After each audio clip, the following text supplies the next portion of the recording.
Maybe you've seen this picture before. I know I have. It's posted all over the internet. This old town with an insane amount of towers, many around 100 meters tall, twice the size of the Tower of Pisa. And it's not just this image. Cultural influencers love this town. And I get it. This medieval skyline seems out of place. It looks more like modern New York. It is impressive. It is futuristic. It seems almost unbelievable. There are 179 towers in this image. And it's supposed to be of a real place, the Italian city of Bologna. But nowadays, you'll find just a handful of towers there. Online, no one seems to agree on how many towers there used to be. This got my historian senses tingling. Are these images actually real? I wanted to find out one thing. What happened to these towers? To answer that question, I knew I had to go there. I'm on my way to Bologna. I'm meeting Lorenzo Caravaggio, a lecturer in medieval history from Lancaster University in the UK, who might be the Italian with the most impressive English accent alive. Indeed. It's gonna take some time to get there, but I hope I will get some rest with the help of today's sponsor, Manta Sleep. I've been using Manta Sleep the past... Jochem? Hey, Jochem? Okay, wait, let's see. VPN, no. Website, no. Manta Sleep. Manta Sleep makes the world's best sleep mask and accessories. All Manta's masks completely block out any light and are highly adjustable. They have big cups, so there's no pressure at all on your eyelids. Jochem is wearing the Manta Sleep Pro. This mask has C-shaped cups, which is perfect for side sleepers like Jochem. I just spent the night sleeping on the floor of this Greek ferry, which generally I would not recommend. But with the Manta Sleep mask and some earplugs, it was actually fine. I got way more sleep than I was expecting. The mask fit, I didn't really feel it when I was sleeping, and they kept the lights on the entire trip, so it was nice to have a mask that completely blocked that out. So if you also want to use Manta Sleep, you can use my code PRESENTPAST for a 10% discount at the link below. And we can go back to Bologna. I started with reading up on the history of Bologna's towers. Many were built 800 years ago. You might know Italy as this unified country. Italy at the time was different. It was a mess of small states. In this area, they think cities should not be ruled by popes or emperors, but ruled by its citizens. Independent city-states like Venice, Florence and Bologna become the hubs of trade and culture. By some estimates, Bologna becomes one of the largest cities in Europe. It's a time of huge, ambitious projects. Cities build cathedrals, town halls and public squares. And some people build towers.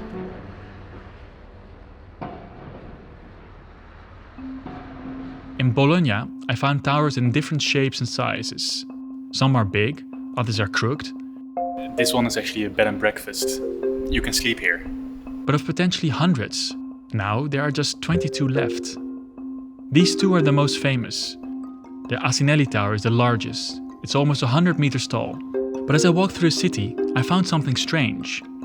Some towers are just a few stories tall. Nothing like this image. So, what's going on? In order to understand what's going on with all these towers, we actually need to leave the city and go to the countryside. But before we do that, we need to do something really, really important.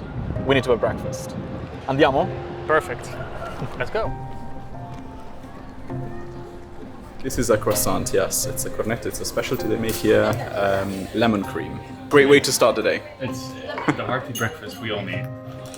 Indeed. Before people built towers, they built castles. Now, we know Italy is a world of cities. It is the most heavily urbanized area in Europe at this time. But Italy, like the rest of Europe, is also made of aristocracy. And the aristocracy, they build castles and they live according to the lives of knighthood and chivalry, which often translates into using violence and showing that you're good at fighting. Noble families would often be fighting each other. When they move to Bologna, their traditions are taken over by local elites, but the city is no place to build castles.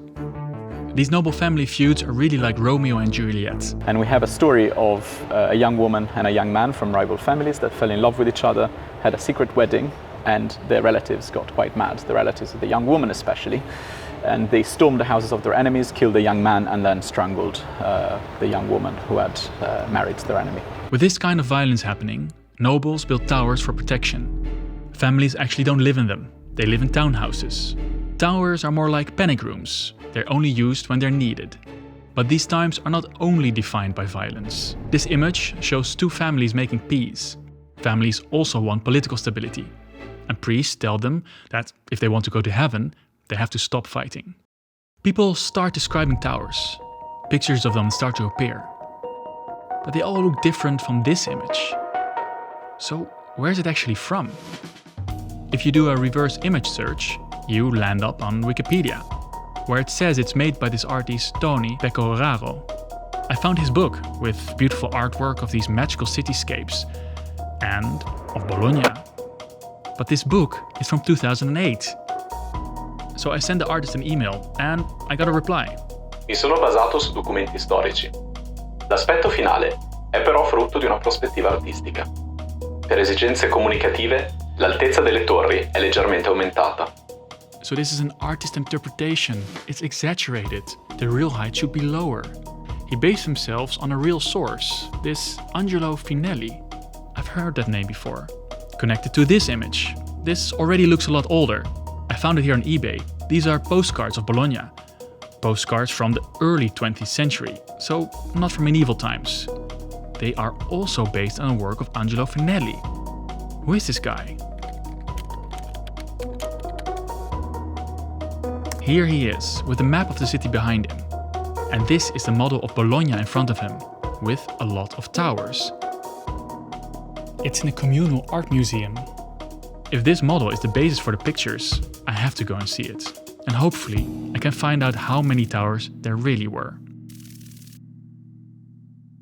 The glory of men was to be rich in arms and horses. That of nobles was to have lofty towers. As towers become popular, they move into the mainstream. You have merchants, you have bankers, you have people who come into a lot of money who also want to start building towers. Towers become status symbols. Families are competing to build the tallest. Not always because of defensive purposes. Imagine having to carry stones for a catapult all the way up a 100 meters tower. And it's not just Bologna. In Italy, it seems like everyone is building towers. In Siena, Florence, Pisa, San Gimignano. Towers become part of cityscapes. And Bologna's story will inspire a simple shoemaker.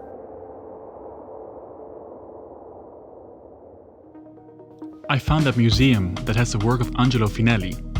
This is him. He's described as a shoemaker by trade, but also a strange self-taught artist-scientist. He made this model of Bologna. This is the model I've seen posted online.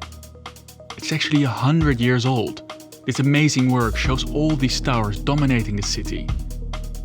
It's responsible for all the pictures on the internet. But in the museum, they told me it's not the original source for Bologna's towers. So what does that source tell us? And where did all these towers go?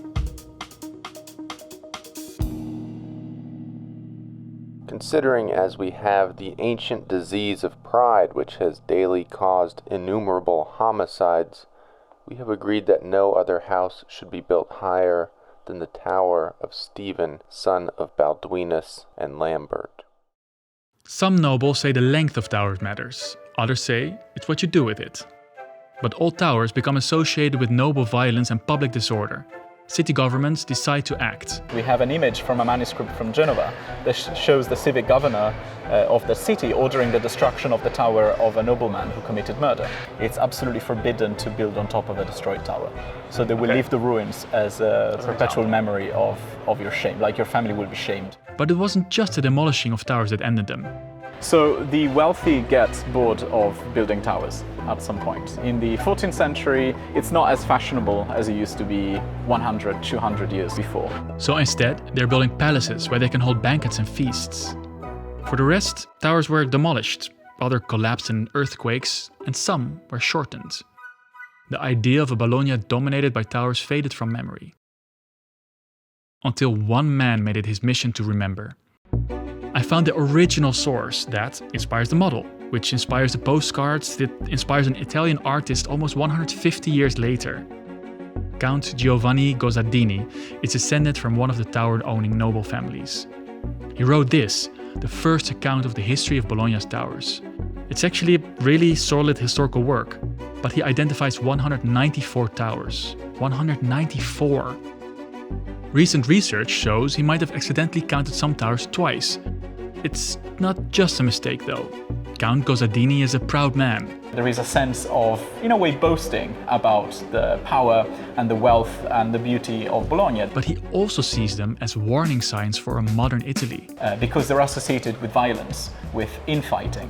So, in the wake of the Italian unification in the 19th century, towers should also stand as warning signs not to have divisions again in the future.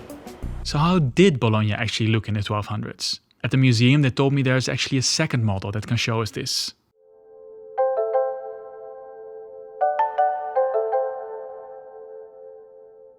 You can clearly see the outer walls, with roads leading to the center, leading up to towers towering over the city. How many exactly, we will probably never know. Modern sources say 80 to 100 towers. I know this doesn't look as impressive as those other pictures, but imagine for someone coming to this city and seeing all those towers. It must have been a breathtaking sight.